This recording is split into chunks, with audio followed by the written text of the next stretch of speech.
Hello everyone and welcome to my review of Tails Adventure. This is Tails' second solo game, and to date it's his last solo game. Considering the dismalness that was Tails Sky Patrol, I understand. I don't know what possessed him and then decided we're going to make another Tails game. Now we did go into Sky Patrol about how that originally was a Disney game, so maybe they were just kind of like, super quick. Alright, let's put Tails in it, whatever. But my god, man, I don't know how after Sky Patrol you could go like, yeah, Tails is a viable option for a game. But we have Tails Adventure. It's funny that, we have a Tails Adventure before Sonic Adventure. That's just kind of funny to me. But anyway, here's the plot of the game. This game takes place on Coco Island, a small island in the south of Earth. According to legend, this island is the resting site of the Chaos Emeralds. More contradicting lore from 90s games, you love to see it. One day, while Tails naps in a forest near his house, Coco Island is invaded by the Battle Cuckoo Empire. The Battle Cuckoo Empire is also known as the Battle Bird Armada. I am unsure if that is now its current name or if that's just the Archie name. But if you know, let me know in the comments. Its leader, the Great Battle Cuckoo, wants the Chaos Emeralds to conquer the world and sends a mining team to find them. Tails sets off to find the army. He makes his way across Coco Island, fighting the armies of the Empire and collecting the Chaos Emeralds. He eventually infiltrates the regime's base, the Battle Fortress, and defeats the Great Battle Cuckoo, causing the ship to sink in the sea. The chronological placement of Tails' Adventure has been subject to much debate due to the Japanese and US manuals placing the game at two different points. The Japanese places it after Tails meets Sonic, and the US places it before Tails meets Sonic. The Sonic Encyclopedia of this game goes with the latter interpretation, though it bears noting that Ian Flynn, who wrote the encyclopedia, outright refused to give a definitive answer on the subject when he was asked about it on his podcast. So, this game is again supposed to take place before Tails met Sonic. I'm now starting to think, did Tails need Sonic's help in Sonic 2? It seems like he's gone on plenty of separate adventures on his own that he could have handled those two, what were they? Were they other foxes bullying him or something? He was fine. He could have handled it. He didn't need Sonic. So the gameplay of this game, how much different is it from Tails Sky Patrol? Well, Tails actually walks. He walks. Instant 10 out of 10. He's on the ground and he can walk. So yes, the controls of this game are like a normal 2D side scroller platformer. It actually is Tails walking on the ground, and he can jump and he can fly with his tails and he can attack. It's insane. Who'd have thought that by just making the gameplay good and basic as shit, you actually can get a playable experience? It's insane. So, like regular Tails, and like when you play him like, Sonic 3, his flight does have a time limit. You can't continuously fly, but you can extend it. To extend it, you have to collect emeralds. You can get Chaos Emeralds throughout levels. If you do that, you extend Tails' health meter by 10 points and his flight gauge by a few seconds. So he has a flight gauge when he flies, and that kind of tells you how much longer you can go. Getting 5 Chaos Emeralds prior to the 6 increases the health meter to its maximum of 99 rings. So Tails' lives are determined by his rings. It is a bit different than Sonic, because Sonic, of course, you have the rings, and they kind of help you with your lives, right? But with Tails, it's when you get hit, you don't lose multiple rings, you just lose 1 ring per hit. Which I do like, but there is a caveat to it, that being that when Tails is in lava, right, this is the crap part, it decreases by the second you're in the lava.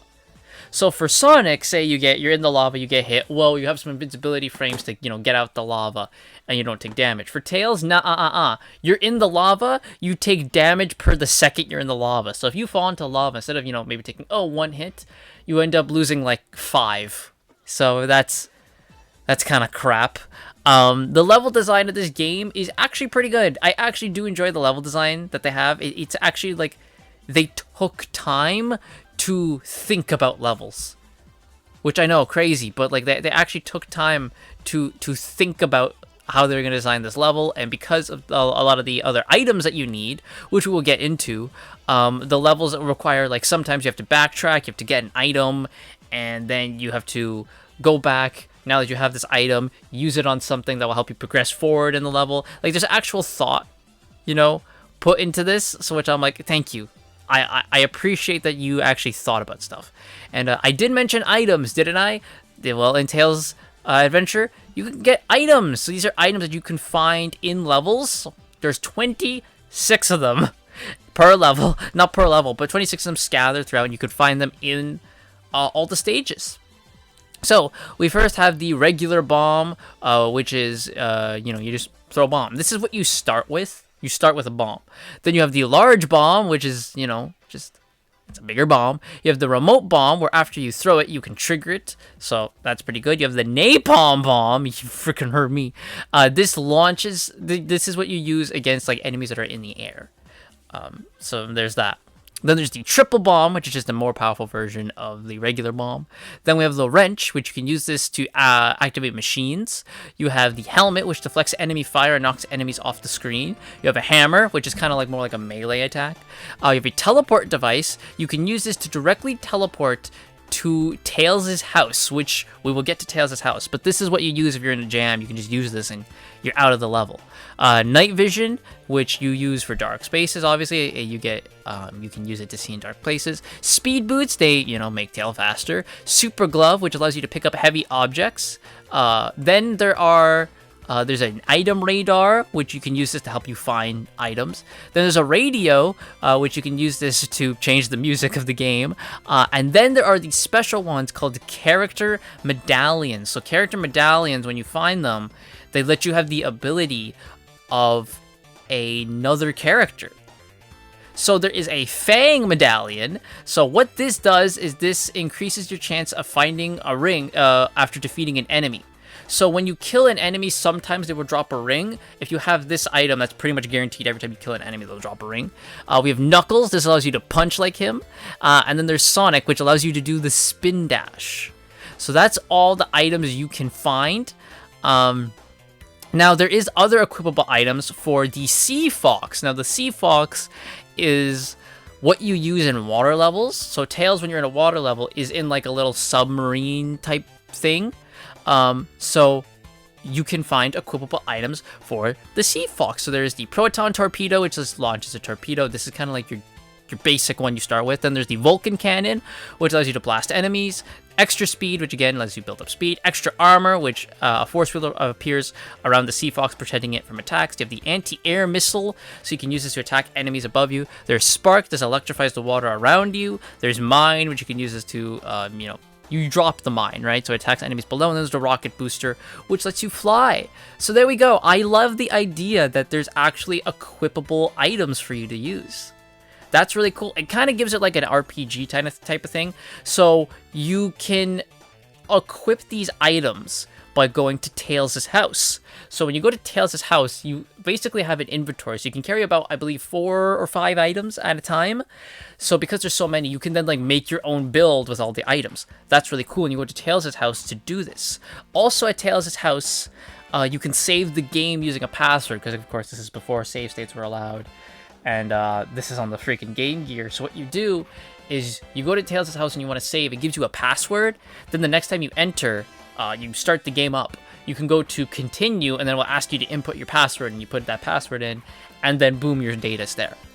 Which, that's kind of cool for like a rudimentary way. There's also a secret password. If you input the code ADE6 AA2A 51A6 6D13, you'll unlock every stage and item in the game with all the bosses defeated except for the final boss. This is pretty much just, you just skip the game with that one, so that's kind of cool. But let's move on to the levels. So we have the Poly Forest, I guess this is the starting one. It's alright for a starter one, I would definitely say. I should say that actually levels, they kind of have their own acts in a way. It looks like the level ends and Tails goes off screen and then the screen fades, but then you pop up in that same level. So each level has like 3 acts technically, even though they don't classify them as acts. And you can go back and forth between them, which is good. That makes the levels feel a lot bigger. Then you have the Volcanic Tunnel, Poly Mountain 1, Lake Rocky, which this is where you use the Sea Fox. And you can also drill with the Sea Fox as well, which is pretty cool. You have the Cavern Island, Green Island, Charon Forest, Lake Crystal, Poly Mountain 2, Cocoa Island, and then the Battle Fortress as the final level. All in all, I think the levels are really good. I wouldn't say any really stand out to me too much. It's like, well, that's the level. But like that's them. Battle Fortress I think is a suitable final one. It's a suitable final level. Definitely has a challenging element to it, but I don't think I ever got like mad at it, you know? Then there's the bosses. So bosses are not in every level. They are only in some levels, and sometimes you do have to backtrack to go fight the boss. So you have to go back to a level you already beat to fight the boss. Which is kind of weird, but I don't hate it. So we have the Bird Walker in the Poloi Forest. This is just a mech that you use, and I can tell you, you can beat this thing really quick. Just throw bombs. Just keep throwing bombs. You're going to beat this guy quick. There is the Poly Mountain 1, which is the Battle Cuckoo 16, right? Which is also known as Speedy. That's his name now. So if you're like, who is this? He's Speedy. Who, again, you might not know. His boss is pretty much just an obstacle course. You just keep flying into the air while dodging him, dive bombing you is pretty much it. Then there's the Cavern Island with the Mecha Golem. He's not that bad. He has like an arm that he extends to hit you. You can beat him very easily if you just fly overhead and drop bombs on him. He's pretty easy to beat, not too difficult of a boss. Eventually he will start dropping bombs on you, so you do have to be wary of that, but he's not that bad. And then there's the Cuckoo Cruiser from Lake Rocky. This one you can beat very easily in the Sea Fox if you have the anti-air missile. So what he's gonna do is you're gonna be under him. Well, you can go under him, and he's just gonna drop barrels. You just have to dodge the barrels and keep firing the anti-air missile, and that's it. He's not too bad of a boss, nothing too difficult. Then there is the Mecha Golem for Volcanic Tunnel. He is kind of just like the original one you fight, but I mean, he's pretty easy to beat if you can get on his head and you can just drop bombs on him, and that's pretty much it. Again, it's not too difficult of a boss either. Then there's Dr. Fukurokov. I think that's how you pronounce his name. He is listed as being like the scientist for the Battle Cuckoo. So what he does is he sends Tails down a pit, and Tails lands on like this platform, and there's a bunch of spikes and conveyor belts. So what you have to do is you have to use one of your items, which I completely forgot to mention, was your robot dog, which is T-Pup. If you guys know T-Pup, he's Tails' little robotic dog. This is his debut, which is awesome. So you use T-Pup, and you fly up from where you fell, and all you have to do is just navigate T-Pup over to where Dr. Fukurokov is, and you drop a boulder on his head, presumably killing him, I'd imagine, and that stops everything. That is that fight. And then the final fight is the Battle Fortress, where you go through two fights. You go through Speedy again, an actual fight, and then the Great Battle Cuckoo. So Speedy's fight isn't anything crazy. Again, it's more or less you got like 4 platforms. You have to go in between them. Speedy's gonna move around the area, and eventually he'll stop and fire like this laser cannon at you just to dodge it, and you just throw bombs at him, and that's how you beat him. And then the Great Battle Cuckoo, his boss isn't that bad either. You just fly up in the air, and you just drop bombs on him. Eventually he'll stop, and he'll throw like 4 bombs in the air. You just dodge that, and you're good.